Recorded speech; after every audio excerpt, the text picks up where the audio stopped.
interactuar con ustedes, donde vamos a ver lo que es el shock.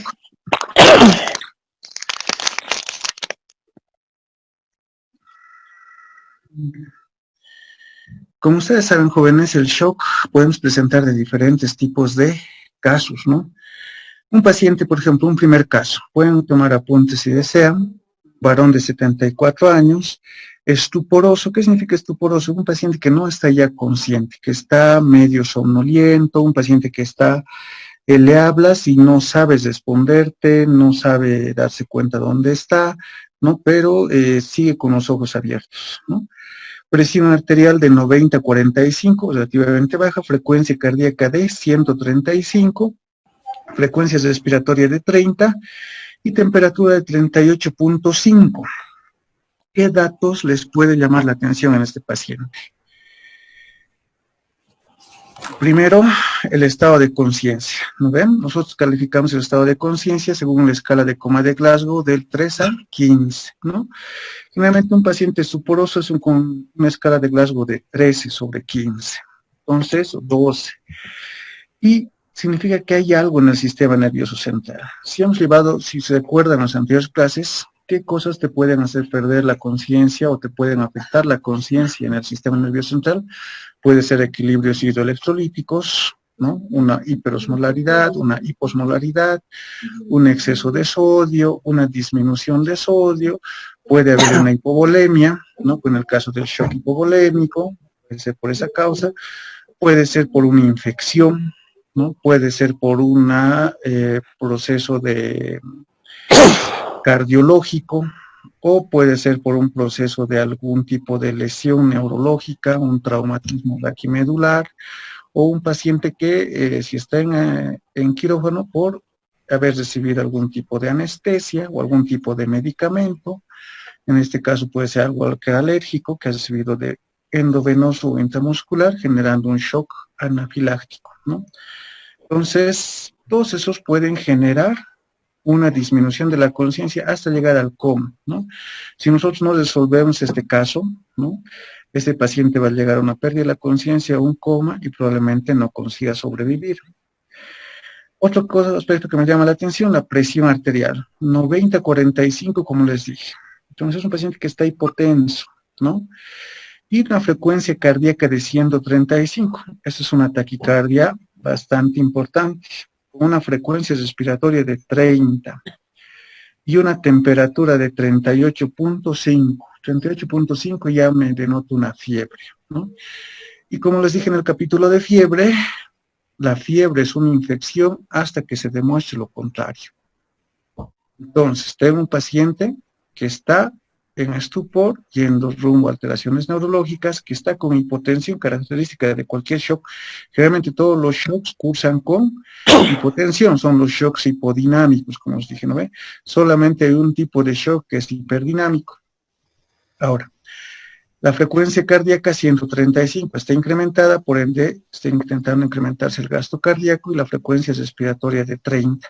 Nuevamente, jóvenes, cuando se incrementa la frecuencia respiratoria, y esto tenemos características de la respiración de Kussmaul, es porque el paciente está cursando con una acidosis y está intentando el pulmón compensar esa acidosis incrementando la frecuencia respiratoria. Como ustedes saben, al botar el CO2, lo que hacemos es disminuir el proceso de acidosis, ¿no? Provocando una alcalosis respiratoria, intentando compensar. Y si les digo temperatura, ¿no? Un paciente que está queriendo shockear, frecuencia cardíaca compatible con shock, presión arterial compatible con shock, estupor, varón de 74 años, ¿no? Y probablemente por la temperatura estamos hablando de un shock séptico, ¿no? Entonces, en este caso, jóvenes, lo que hay que hacer es intentar revertir esa hipotensión. ¿Por qué? Porque la hipotensión va a tener como resultado una insuficiencia renal. Uno de los primeros órganos que se va a afectar es el riñón. Y al paciente entrar en anuria o en oliguria, por esta disminución de la presión arterial, ya vamos a comenzar a dañar uno de los sistemas importantes que sirven para controlar lo que son los niveles de sodio, para controlar lo que es la acidosis o alcalosis metabólica, para controlar los niveles de bicarbonato, para controlar lo que son los niveles de potasio, etcétera. Entonces, si bien para el organismo el sistema renal no es un órgano diana, ¿qué significa órgano diana o órgano alfa? Es un órgano en el cual el ser humano, mejor dicho, el organismo, manda sangre ante cualquier emergencia como prioridad. Y eso solamente son dos, el cerebro y el corazón. El resto de los sistemas, que también son importantes, llegan a tener una disminución de flujo sanguíneo y comienzan a entrar en una insuficiencia o necrosis, etc. Entonces,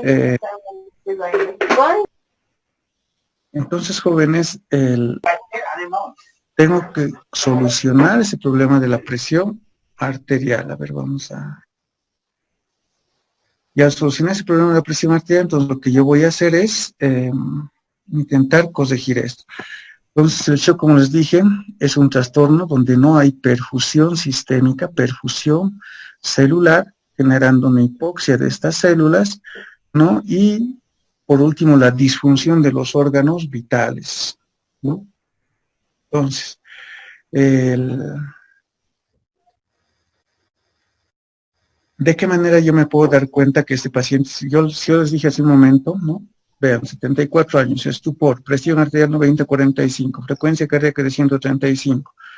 Les he puesto la temperatura y ahí ustedes ya se dan cuenta de que temperatura alta, infección, un paciente con shock, shock séptico.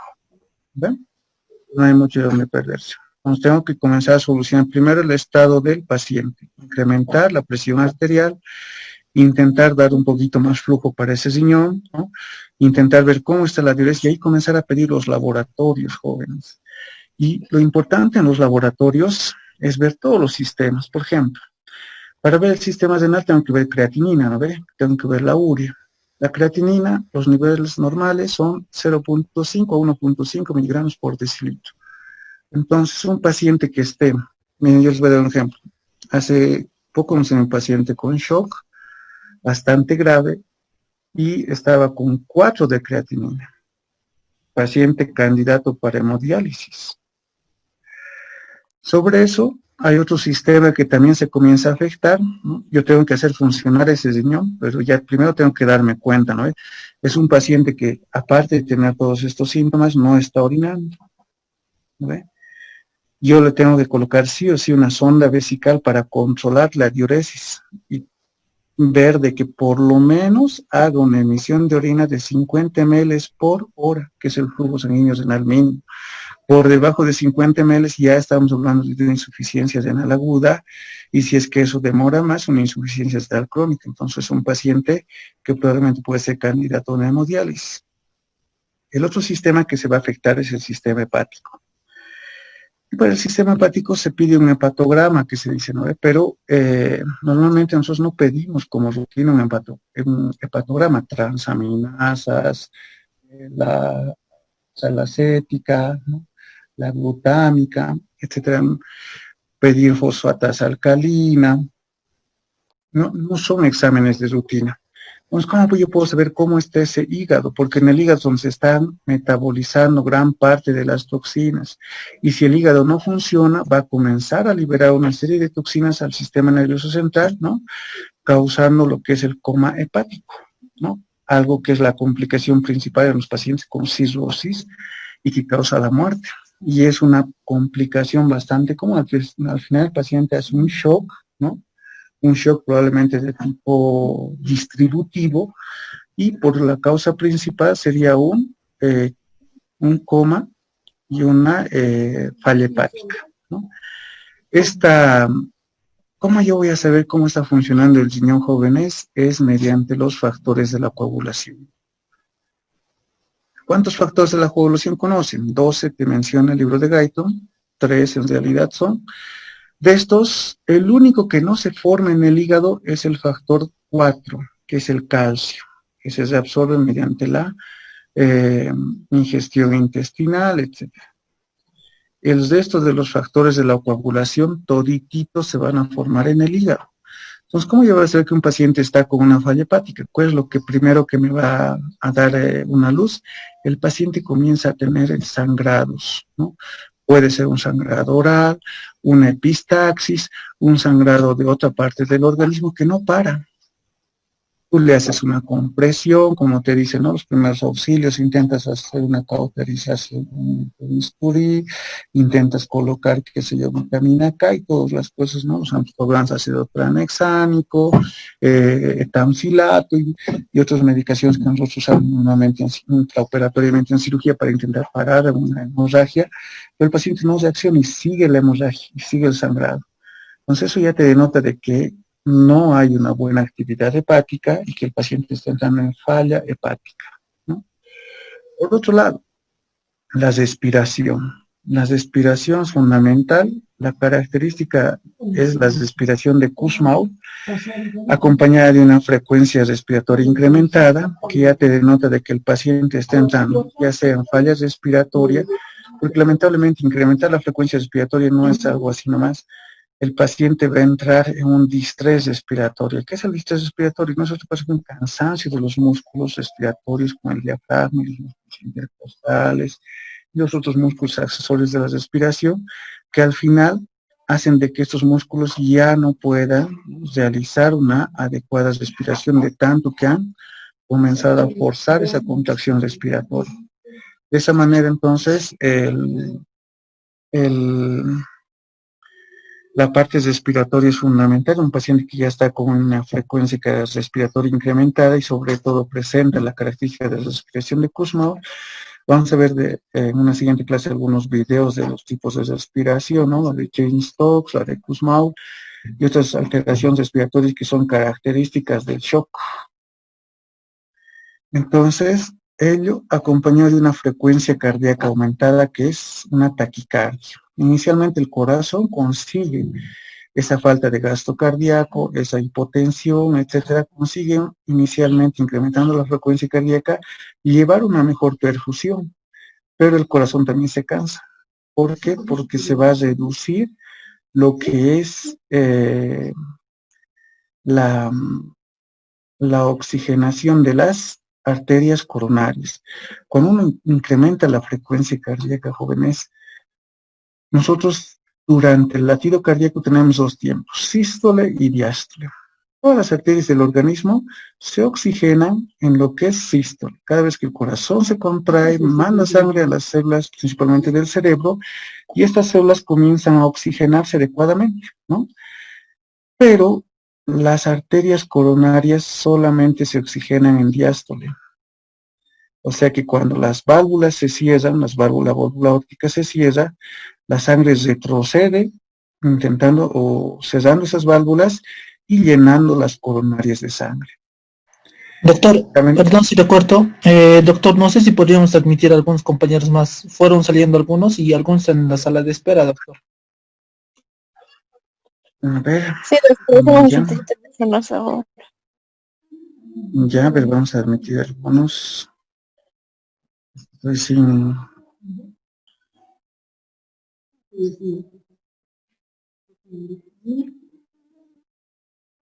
Ya está ingresando.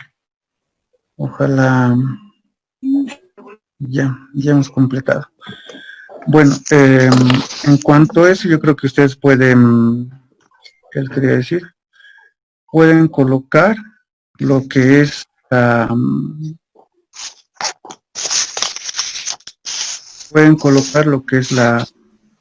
Mari, sus pantallas y sus micrófonos también para poder interactuar un poco, poder mejorar la participación en esta clase. Vamos a dejar en el fondo de pantalla y un poco de lo que muchos me han pedido, lo que es el cálculo del agua corporal total. ¿Se acuerdan de la práctica? Muchos me han preguntado, ¿no?, cómo se calcula el agua corporal total en niños. Ahí tienen la fórmula, ¿no? Principalmente en prematuros 0.8 por el peso, en lactantes 0.7 por el peso. Como les dije, el lactante, el niño, tiene mucho más agua que el adulto, ¿no ve? Ya en escolares es lo mismo que en los adultos, 0.6 para varones, 0.5 para mujeres. Entonces tengan en cuenta eso para cálculo, para que lo tengan en su práctica diaria, jóvenes, porque les va a hacer falta cuando, desde que hagan internado, van a hacer un cálculo del agua corporal total, y eso les va a permitir entender un poquito mejor cómo el pediatra, el internista está manejando a sus pacientes, ¿no?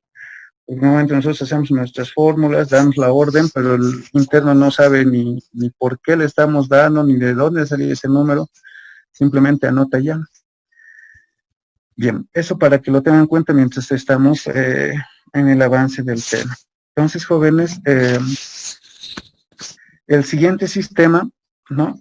El corazón, como les dije hace un momento, tiene dos tiempos, sístole y diástole. La diástole es la que se va a cortar cuando se incrementa la frecuencia cardíaca. Y al incrementarse la diástole, ¿qué estoy haciendo? Estoy disminuyendo el tiempo de llenado de mis arterias coronarias y le estoy dando menos sangre a las coronarias. Entonces estoy haciendo trabajar más al corazón, pero haciendo de que estos reciban menos nutrientes, menos perfusión. Y al final ese corazón obviamente también va a tener sus consecuencias, hasta un infarto de miocardio, una parada cardíaca, etc. Entonces tengo que intentar regular esa taquicardia porque tampoco es productiva. Entonces, para repasar, ¿no? Paciente de 74 años, estuporoso, presión arterial de 90-45, frecuencia cardíaca de 135, frecuencia respiratoria de 30 y temperatura de 38,5. Es un shock por el estupor, por la hipotensión, ¿no? Por la frecuencia cardíaca, y la temperatura me está diciendo el origen. Shock séptico, una sepsis, una infección. Otro paciente de 34 años, vean, la mitad de la edad del otro. Un paciente joven, consciente pero sudoroso en la transpiración. Por tal. Presión arterial 90-60, está relativamente baja. No mucho, pero ya está comenzando a bajar. Frecuencia cardíaca de 120, taquicárdico. Frecuencia respiratoria de 46 y saturación basal de 86%. Normalmente, jóvenes, la saturación de oxígeno es la cantidad de oxígeno que está circulando en esa sangre arterial. Se calcula mediante un aparato que se llama oxímetro de pulso. Muchos de ustedes lo deben tener ya, ¿no? Este oxímetro de pulso manda ondas, mejor dicho, manda una luz, que es una luz de rayos infrarrojos, hacia el otro lado del dedo, para que cruce el dedo, y la cantidad de moléculas de hemoglobina que no estén saturadas van a rebotar, no van a cruzar hacia el otro lado del dedo. Y la maquinita lo que hace es calcular cuánta cantidad rebota para emitir un porcentaje de cuánto de sangre está saturada con oxígeno y cuánto no. Normalmente los valores normales aquí para Oruro son de 92 a 96%, pero para nivel del mar es de 98% hasta 100%, lo normal, ¿no? Un paciente que esté saturado en 92% en nivel dermal y es una hipoxia. Pero aquí en Oruro, como ustedes saben, tenemos baja presión de oxígeno, poca oxigenación, entonces nosotros saturamos 92 a 96%. Sin embargo, nuestros sistemas de adaptación hacen de que esta poca cantidad de oxígeno, sin embargo, haga que nuestro organismo funcione adecuadamente, medianamente, pero no siempre tenemos algunas dificultades de aclimatación. En este caso, el paciente está con 86%, por debajo de 92% aquí en Oruro ya es una hipoxia. Entonces, el paciente está entrando en una hipoxia. Frecuencia respiratoria está 46, estoy en una taquipnea bastante franca. Y entonces aquí, ¿qué es lo que me está dando a entender? El paciente o paciente que entra en coma entra en sudoración, ¿ya? Generalmente esto se debe a que en todo paciente con shock se eliminan catecolaminas y estas catecolaminas se dirigen hacia lo que son las glándulas sudoríparas, produciendo la contracción de estas, produciendo una eliminación de sudor, ¿no? Pero, ¿cuál es la característica de un sudor normal? Por ejemplo, yo puedo hacer ejercicio y comienzo a transpirar, no por eso estoy en shock, ¿no? El sudor del paciente con shock es un sudor frío. ¿Por qué? Porque toda la circulación periférica se corta, la de la piel, y la circulación se hace profunda. Al no circular la sangre a nivel de lo que son los vasos de la hipodermis, ¿no? de la dermis, toda esta zona se comienza a enfriar, porque quien lleva la temperatura del cuerpo es la sangre. Entonces, jóvenes, al ocurrir esto, el paciente comienza a sudar, producto de la contracción de las catecolaminas, pero el sudor es frío. En cambio, un paciente que hace ejercicio, que está transpirando por causa de un incremento de temperatura, de estar expuesto al sol, qué sé yo, el sudor es caliente. Es una principal diferencia. El paciente está consciente, pero está con una taquipnea franca, ¿no? Hay un incremento de la saturación, disminución de la saturación de oxígeno, está en hipoxia, y el que está incrementada la frecuencia respiratoria me denota de que el paciente sí está entrando en un shock, pero probablemente ahí hay un componente respiratorio, ¿no? ¿Quién sabe? Habría que valorar mediante un examen de laboratorio si ese incremento de la frecuencia respiratoria podría ser por alguna alteración de un tipo de shock obstructivo, ¿no? Si el paciente estuviera con fiebre, no tenemos ese dato, pero si el paciente estuviera con fiebre, probablemente sería un shock séptico. Entonces es un paciente en el cual lo primero que tendría que controlar este paciente es cuánto está orinando. Si ya está haciendo falla renal, intentar darle diuréticos para que comience a funcionar ese riñón. Lo que más se utiliza es la furosemida. Vienen ampollas de 20 miligramos, en mi especialidad damos 10 miligramos primero, no responde, 10 miligramos después, intentamos ver que responda con eso, y si no, entonces dar otro tipo de diuréticos para hacer, ¿no? O si no, una carga de solución fisiológica. Generalmente unos 200 ml así de golpe, en infusión venosa por suero, pueden hacer también reaccionar ese riñón. Entonces, lo importante es ver uno eso. Dos, los demás sistemas, ¿no? Entonces ya comienzo a pedir, ¿no? Un hepatograma, y en el hepatograma no les digo que pidan transaminasas, etcétera, sino ver simplemente la coagulación, o sea, un coagulograma, ver cuánto es la actividad, ¿no? De los factores de la coagulación, lo normal es que sea 95, 100%, hasta 70% se puede aceptar.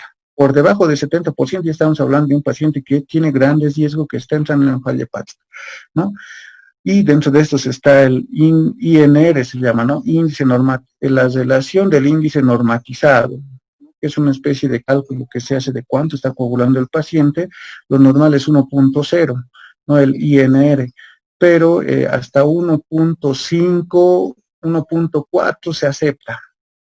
El paciente esté ya por debajo de 1.6, ¿no? Ese paciente ya está con una repoblación baja, y tengo que fijarme cuál es la causa. Y ahí tengo que buscar otros aspectos más, como las plaquetas, por ejemplo, ¿no? Una plaquetopenia por debajo de 150.000 ya me implica un riesgo de que el paciente va a tener un sangrado o está teniendo algún otro tipo de situación. Generalmente todos los shocks sépticos, o gran parte de los shocks sépticos, cursan con plaquetopenia, ¿no? Ver ahí leucocitos, ¿no? La anterior vez nos tenía un paciente con 33.000 de leucocitos, un paciente con shock séptico bastante graves, ¿no? Y se pueden llegar ahí. Los leucocitos normalmente tenemos que tenerlos entre 5.000 a 10.000. Un paciente que está por encima de 10.000 ya está con leucocitosis, ya me denota una infección. Un paciente que está con 17.000, 18.000, 20.000, y es pues una sepsis tremenda, es una sepsis caballa, como decimos en medicina, que hay que tratar inmediatamente. Ahora, el otro factor, ¿no? Puede ser lo contrario, una leucopenia por debajo de 5.000. Tú le haces un hemograma completo al paciente y tienes leucocitos de 3.000, ¿no? No es para que digas, no está con infección. Por el contrario, ¿qué acontece? El organismo ante una infección comienza a liberar grande cantidad de glóbulos blancos, y estos se llegan a agotar, en su intento de querer frenar esa infección, llegan a disminuir el número. Y al final el organismo ya no tiene tanto tiempo para formar nueva cantidad de glóbulos blancos, y estos llegan a disminuir en la sangre, causando una leucopenia. Entonces, mucho más grave inclusive que una leucocitosis alta, es ya una leucopenia, ¿no? Ahí ya prácticamente está diciendo que el sistema inmunológico de defensa se ha agotado y que ya no hay para combatir esa infección, ¿no? Formar más leucocitos. ¿no? Y eso lo corroboras viendo los callados, ¿no? Los callados son las células blancas inmaduras que no tienen que estar más de 1%, ¿no? Y si encuentras elevado eso es porque ya las células, mejor dicho, la médula ósea está mandando células inmaduras al torrente circulatorio para poder intentar combatir esa infección. ¿Okay? Otro paciente, una mujer de 56 años, estuporosa, ¿no? Presión arterial de 89/46, hipotensa, ¿no? Frecuencia cardíaca de 140, frecuencia respiratoria de 34 respiraciones por minuto, taquipneica, pálida y con la piel fría. Obviamente es otra paciente con shock, ¿no? Entonces en la anterior era un sudor frío, ahora es, si bien el paciente ya no está sudando, pero sigue con la piel fría, o sea, no hay circulación periférica. Y eso me confirma con la palidez, ¿no? No tenemos un paciente rosado, o sea, con mucosas, piel y mucosas rosadas, sino con piel y mucosas pálidas. No hay buena circulación, no hay buena perfusión. Presión arterial de 80/40 es una hipotensión, frecuencia cardíaca aumentada 140, taquicárdica, frecuencia respiratoria 34, taquipneica, paciente igual está en shock porque ya está entrando en estupor, o sea, hay alteración del sistema neurológico. Entonces, jóvenes, lo importante es poder actuar inmediatamente. Generalmente todos los pacientes con shock sí o sí necesitan terapia intensiva, ¿no? Entonces, ¿cómo pueden actuar? Todo paciente que ven que llega en ese sentido, lo primero que tienen que hacer es internación, colocar una vía inmediatamente, porque a medida que va pasando el tiempo, el paciente está bajando más la presión arterial y por ende va a ser más difícil poder canalizar una vía, las venas también se van a perder, ¿no? 1, 2, entonces colocar inmediatamente una vía intravascular, pedir los laboratorios de rutina. Todo paciente que se interna, tienes que pedir un hemograma completo para ver hemoglobina, hematocrito, leucocitos, plaquetas y el coagulograma. Dentro del coagulograma está lo que les dije, ¿no? La actividad de 100% de coagulación, el INR, índice normatizado, la relación normatizada del índice, estándar. Lo siguiente, pedir lo que es la función renal, ¿ya? Dentro de la función renal vamos a pedir creatinina y urea. La creatinina está entre 0.5 a 1.5 y la urea entre 20 a 40 miligramos por decilitro. Pedir, lo siguiente que tenemos que pedir es la glucosa, ¿no? Generalmente los pacientes con shock pueden cursar con un incremento de la glicemia, porque el organismo intenta aumentar la liberación de glucosa para intentar dar más energía, pues no está habiendo perfusión, ¿no ve? Al no haber perfusión no hay oxígeno en las células y las células cambian de un metabolismo aerobio para otro anaerobio. Y el organismo entiende entonces que se necesita más glucosa, entonces comienza a liberar grandes cantidades de glucosa, ¿no?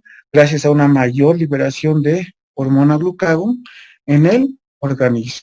Y esto va a hacer elevar, ¿no? la glicemia, pero lamentablemente esta elevación de la glicemia puede causar un coma cetosmolar, ¿no? Un coma diabético. ¿Qué es esto? Que al incrementarse las moléculas de glucosa, aumenta la osmolaridad en la sangre. Y al aumentar la osmolaridad en la sangre, específicamente en el espacio extracelular, ¿qué va a pasar con las células del intracelular? Van a mandar su líquido al extracelular de un lugar de menor concentración hacia otro de mayor concentración. Y las células del sistema nervioso se van a deshidratar, produciendo alteraciones neurológicas. El paciente va a entrar en coma por una hiperglicemia. Pues probablemente en estos pacientes lo ideal sería una administración de insulina, ¿no? Para poder intentar disminuir lo que es la hiperglicemia, que va a ser totalmente contraproducente. Entonces, y con el coagulograma, ver cómo está la función hepática, ¿ya? Y por último, un examen de orina y ver cuánto está orinando ese paciente. Es importante, y si no está orinando, yo no puedo dejar que el paciente esté sin orinar porque me va a producir una acumulación de sustancias nitrogenadas que son neurotóxicas. ¿Cuáles son las sustancias nitrogenadas? Creatinina, urea y ácido úrico. Esas tres provienen del metabolismo, tanto de los músculos, provienen del metabolismo de los glóbulos rojos, provienen del metabolismo hepático, y todas estas moléculas tienen que eliminarse, ¿no? Pero eso solamente va a ser posible si ese riñón va a funcionar. ¿Okay?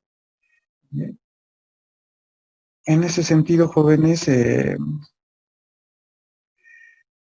shock es una patología que nos está afectando bastante. Yo no sé si ustedes han tenido la oportunidad de percibir, pero el día de hoy, por ejemplo, todos los hospitales, clínicas y demás centros están llenos. Tenemos grande cantidad de pacientes